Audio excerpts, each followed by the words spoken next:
Welcome to my channel students. आज हम standard 10 का थर्ड चैप्टर पढ़ने वाले हैं, जिसका ये पार्ट 4 है। So rate of chemical reaction, factors affecting the rate of chemical reaction, ये दो टॉपिक्स हम क्लियर करने वाले हैं। Third chapter science 1 chemical reaction and equation. Okay, so अब इसमें क्या हम पढ़ने वाले हैं? Rate of chemical reaction. Rate का मतलब क्या है? तो हम केमिकल रिएक्शन की स्पीड किसके ऊपर, किन फैक्टर्स के ऊपर डिपेंड होती है, वो सारी चीजें पढ़ने वाले हैं। क्लियर? तो एक एग्जांपल आपके बुक में कुछ एग्जांपल्स दिए हैं, जैसे cooking gas starts burning on इग्नाइशन।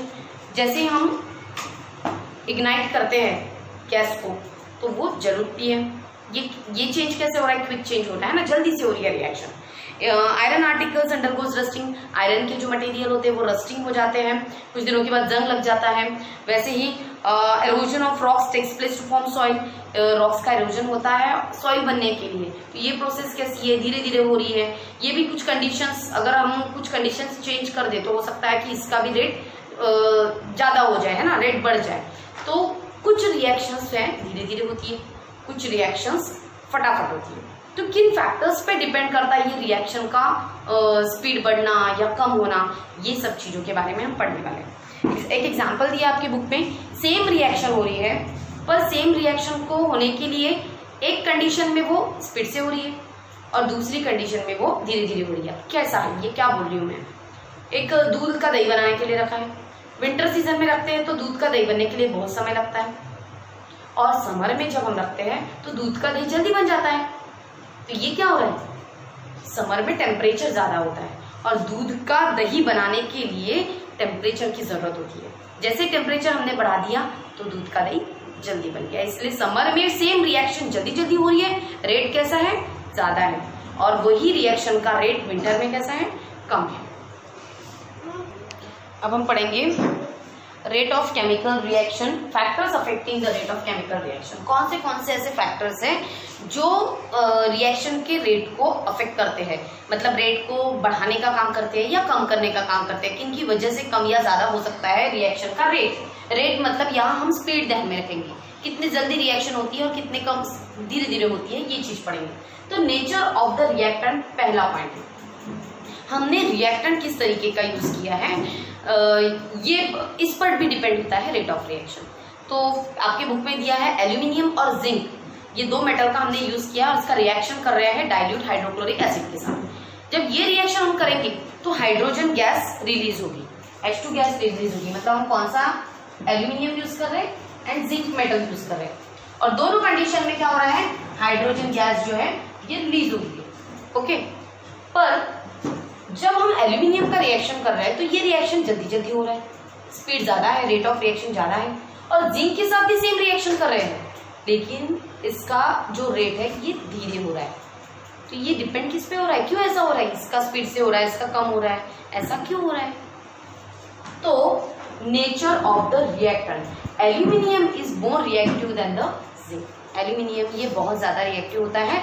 ये जो रिएक्टिविटी सीरीज है ये हम आपके चैप्टर जो मेटालर्जी चैप्टर है उस चैप्टर में पढ़ने वाले हैं, बट फिलहाल के लिए आपको इतना समझा दूं कि aluminium is more reactive than zinc. So it is given that therefore the rate of reaction of aluminium with hydrochloric acid is higher than the zinc. Nature और reactivity of the reactant influences the rate of chemical reaction. मतलब जिस तरीके का हमने reactant use किया है इसके nature जो है इस रिएक्शन पे प्रभाव डालता है।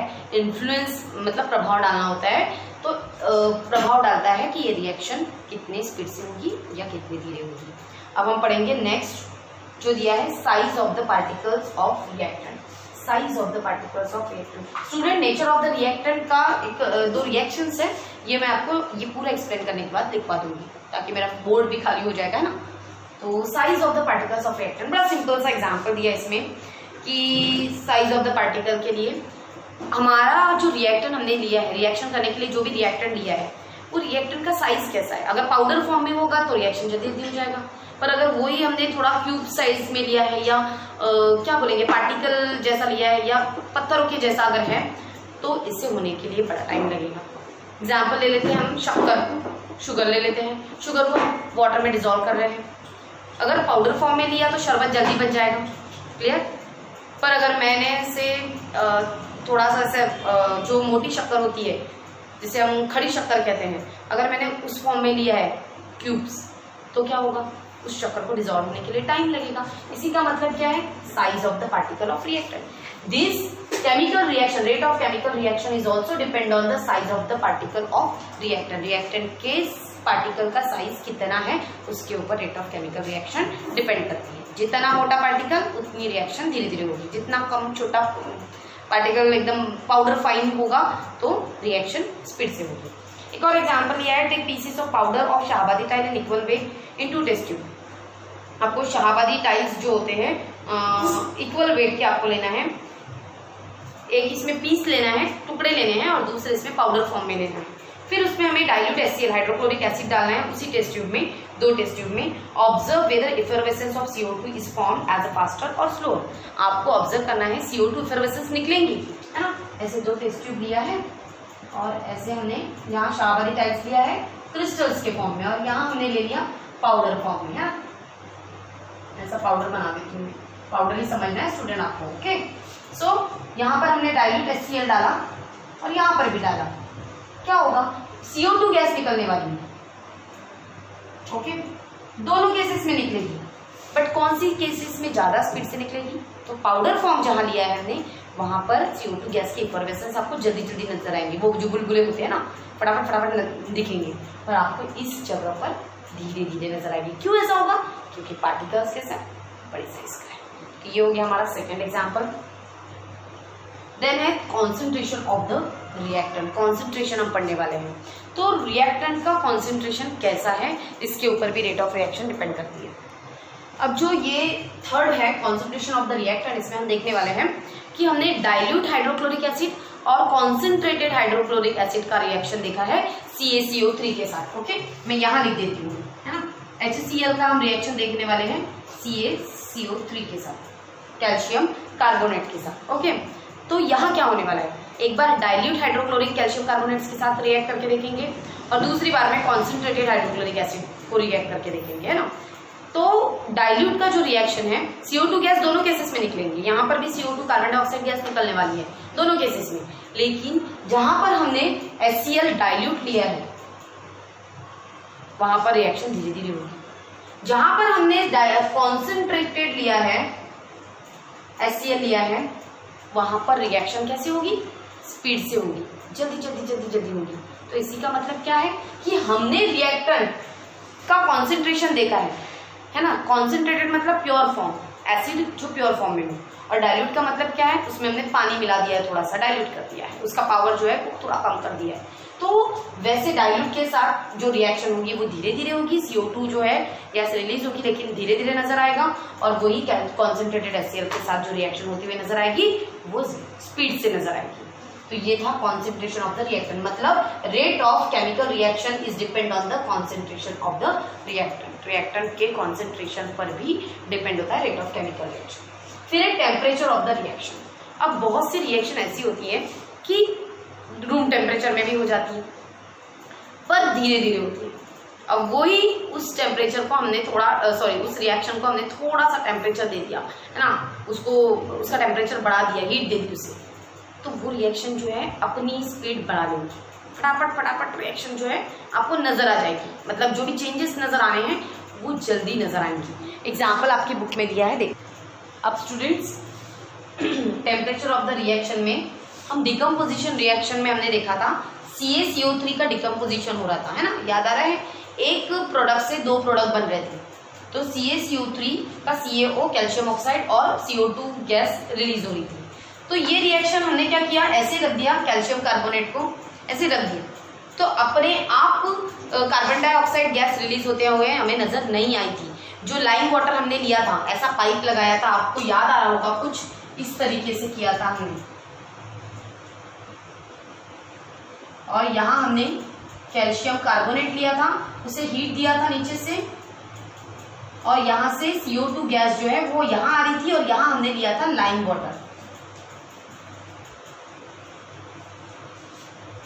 तो लाइम वाटर लिया था, ये लाइम वाटर जो है ये मिल्की कलर में चेंज हो रहा था, है ना, मिल्की कलर हो रहा था, उसका थोड़ा दूधिया हो रहा था, वो वाटर जो है दूधिया हो रहा था। तो ये क्यों हो रहा था, क्योंकि यहाँ से CO2 गैस निकल रही थी, ठीक है।